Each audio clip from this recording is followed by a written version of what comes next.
I was in Canada with Catherine Cornell, and I was in Eagle Rampant. It's much heavier than I imagined.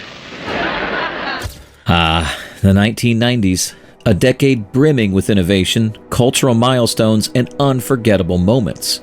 But beyond the achievements and the neon lights, it was also an era marked by scandal, intrigue, and drama. From the halls of power to the boxing ring, some of the most famous names in America found themselves at the center of jaw-dropping controversies. Remember when Donald Trump was making headlines for more than just his business ventures? Or when Mike Tyson's career took a shocking turn? These stories not only captivated the nation, but also left an indelible mark on history. Curious about the scandals that rocked the 90s? Sit back and join us as we dive into the top 10 biggest scandals of the 1990s in U.S. history. Get ready for a roller coaster ride through a decade where lust, greed, and ambition knew no bounds. Starting off with Michael Jackson. There have been many disgusting statements made recently concerning allegations of improper conduct on my part. These statements about me are totally false. Let's kick things off with the king of pop himself, Michael Jackson. In the summer of 1993, just as Jurassic Park was dominating the box office and I Will Always Love You was playing on every radio, Jackson found himself at the center of a scandal that shook the whole world. Evan Chandler accused Jackson of child sexual assault on behalf of his 13-year-old son, Jordan, whom Jackson had befriended in a chance meeting that sounded straight out of a Hollywood script. The Chandlers claimed Jackson engaged in inappropriate behavior, accusations that Jackson vehemently denied. A police investigation revealed that while other children admitted to sharing a bed with Jackson at Neverland Ranch, none reported any sexual misconduct. The allegations were as surreal as the world Jackson created in his whimsical, dreamlike estate. In January 1994, Jackson reportedly settled out of court with the Chandlers for a staggering $23 million. Despite the whispers and rumors, Jackson was never formally charged, and the investigation ended in September 1994 due to a lack of evidence. So, was this scandal a genuine claim or a calculated attempt to tarnish Michael Jackson's legacy? Did it change the way you viewed the moonwalking maestro of the 90s? Let's hear your thoughts. Drop a comment below. Let's discuss. Next one is Eddie Murphy. Next up, we have the comedic genius Eddie Murphy, whose films like The Nutty Professor and Dr. Dolittle kept us laughing through the 90s. I love my wife, and I'm not gay. I'm not, and that's what's weird about this, to have your sexuality question and your moral fiber question and all that, when all I was doing was trying to be nice to somebody. In May 1997, however, Murphy found himself in a situation that was no laughing matter. While the Spice Girls were telling us what they really wanted, and Titanic was breaking hearts and box office records, Murphy was making headlines for an entirely different reason. Murphy was stopped by police with a transgender sex worker named Addison Sewelley in his car. The immediate shock of the situation had tabloids buzzing, but Murphy was not charged with any crime. He explained that he was simply offering assistance to someone in need, playing the role of a good Samaritan. A sheriff's department spokesperson confirmed that there was no illegal activity on Murphy's part, although Sewelley was arrested due to an outstanding warrant for prostitution. Despite the dramatic headlines, Murphy's career continued to soar. This incident showcased his resolve to help others, even at the risk of his own reputation. Murphy's ability to bounce back and continue captivating audiences with his wit and talent is a testament to his resilience in the face of controversy. What are your thoughts on Eddie Murphy's Good Samaritan episode? Do you think it was a genuine act of kindness or something else? Then, here comes the most famous scandal of the 1990s, Donald and Ivana Trump. And now we turn to one of the most sensational scandals of the 1990s, the high-profile split of Donald and Ivana Trump. In an era where Friends was redefining sitcoms and Michael Jordan was dominating the NBA, the Trumps were the ultimate power couple splashed across society columns.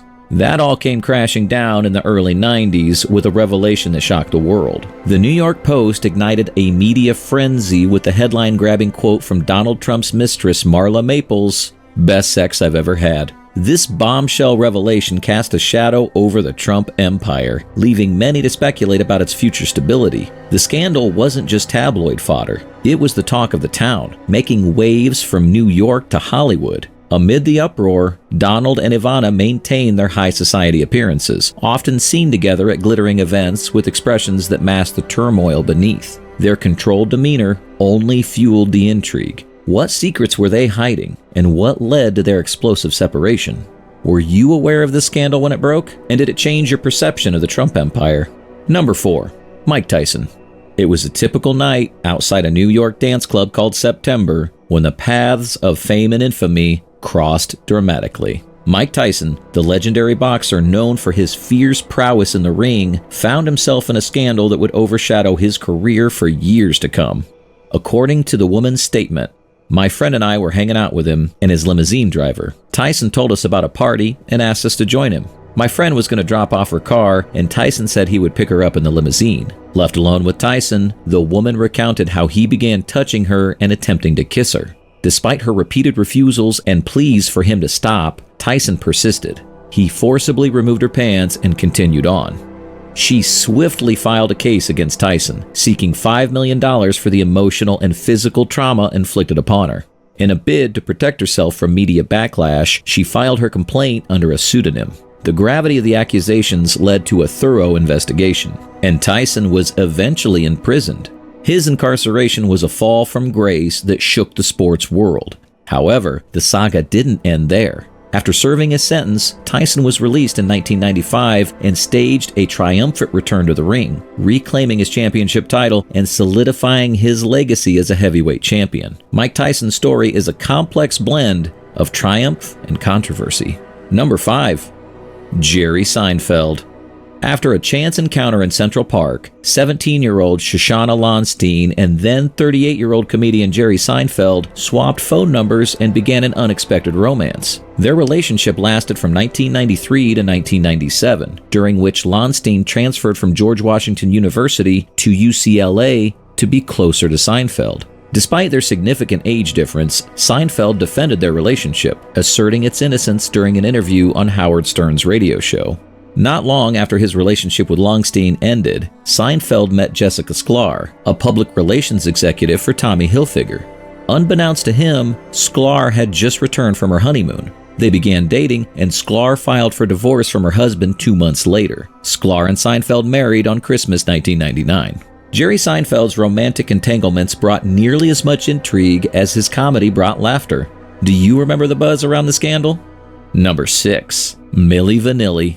Remember the dramatic rise and fall of Milli Vanilli? At the 32nd Annual Grammy Awards, the French-German R&B duo Robert Pilatus and Fab Morvan won the Best New Artist Award for their hit album, Girl You Know It's True. However, the glittering success quickly turned into a major scandal. Less than a year later, the award was revoked after the group's German producer, Frank Farian, revealed that Pilatus and Morvan hadn't performed any of the vocals on their smash hit album. The real singers were Brad Howell, John Davis, and Charles Shaw. Before the official cancellation by Recording Academy head Mark Green, Pilatus and Morvan had already agreed to return the Grammy, suggesting it be handed to the true vocalists. In the years since this scandal, online petitions have urged the Academy to reinstate Milli Vanilli's Grammy, arguing that Pilatus and Morvan were scapegoats in an industry that seldom rewards transparency and authenticity. Number 7. Princess Stephanie. Remember the fairy tale turned scandal involving Princess Stephanie of Monaco? On July 1, 1995, Stephanie married her bodyguard, Daniel Decroux, in a private civil ceremony at Monaco Town Hall, having convinced her father, Prince Rainier III, to accept the marriage. The couple had already welcomed 2 children, their son Louis, born in 1992, and their daughter Pauline, born in 1994. Their relationship, however, faced intense media scrutiny due to their vastly different social backgrounds. Stephanie was a member of Monaco's royal family, while Daniel, a divorced pet shop owner, seemed an unlikely match given the traditional norms of royal marriages. Their marriage was short-lived. They divorced in 1996 after Italian tabloids published incriminating photos of Daniel with a female stripper. This scandalous turn of events added yet another chapter to the storied and often tumultuous lives of Monaco's royals. Number 8. Paul Reubens. Remember the shockwaves sent through pop culture in 1991 when Paul Reubens, beloved for his role as Pee Wee Herman, found himself in a scandal? Reubens was arrested for indecent exposure in an adult movie theater in Sarasota, Florida, during a random police inspection. This incident led to widespread mockery and prompted Reubens to withdraw from his public life. He spent the months following his detention at the New Jersey home of tobacco heiress Doris Duke, seeking solace from the public eye. Ultimately, Reubens pled no contest to the charges and was sentenced to 75 hours of community service, which he partially fulfilled by creating, producing, and financing 2 anti-drug public service announcements. Despite considerable public censure, Reubens received backing from several musicians and celebrities, including Cyndi Lauper, Zsa Zsa Gabor, and Big Top Pee Wee director Randall Kleiser. The scandal, while tarnishing his image, also showcased the support and resilience within the entertainment community. Number 9. Marlon Brando. In a scandal that rocked Hollywood, on May 16, 1990, Christian Brando, son of legendary actor Marlon Brando, shot and killed Dag Drolet at Marlon's Hollywood Hills home. The incident stemmed from a heated argument between Christian and Drolet, who was dating Christian's half-sister, Cheyenne, who was 8 months pregnant with their child at the time. Cheyenne claimed that Drolet had violently attacked her earlier that evening, prompting Christian to confront him. Following the shooting, Christian Brando was arrested and later accepted a plea deal for voluntary manslaughter, avoiding a murder conviction. He was sentenced to 10 years in prison, but was released in 1996 after serving half his sentence. Christian Brando's troubled life came to an end on January 28, 2008, when he died of pneumonia-related complications at the age of 49. This tragic episode not only highlighted the turbulent lives of Hollywood's elite, but also left a lasting impact on Marlon Brando and his family. Number 10. Sinead O'Connor. During a performance of Bob Marley's song War on Saturday Night Live, Irish singer Sinead O'Connor ended her rendition by tearing apart a photo of Pope John Paul II, then launching the pieces toward the camera while shouting, "Fight the real enemy," to a stunned and silent studio audience. O'Connor's bold act was a protest against the widespread sexual abuse of minors within the Catholic Church, which Pope John Paul II would not officially acknowledge for another 9 years. In preparation for her performance, O'Connor had shown a photograph of a Brazilian boy killed by police, ostensibly to avoid any interference with her planned protest. The incident provoked a firestorm of controversy. While some praised her for drawing attention to a critical issue, others condemned her actions. O'Connor faced a lifetime ban from NBC and a barrage of eggs thrown at her as she left 30 Rockefeller Plaza after the performance. This act of defiance remains one of the most memorable and polarizing moments in the history of live television, showcasing O'Connor's commitment to using her platform to speak out against injustice. Well, which scandal shocked you the most? If there's another infamous 1990s scandal you remember, share it with us in the comments below. If you enjoyed this trip down memory lane, make sure to like this video, subscribe to our channel, and hit the bell icon for more nostalgic moments from the 90s. Stay tuned for more unforgettable memories.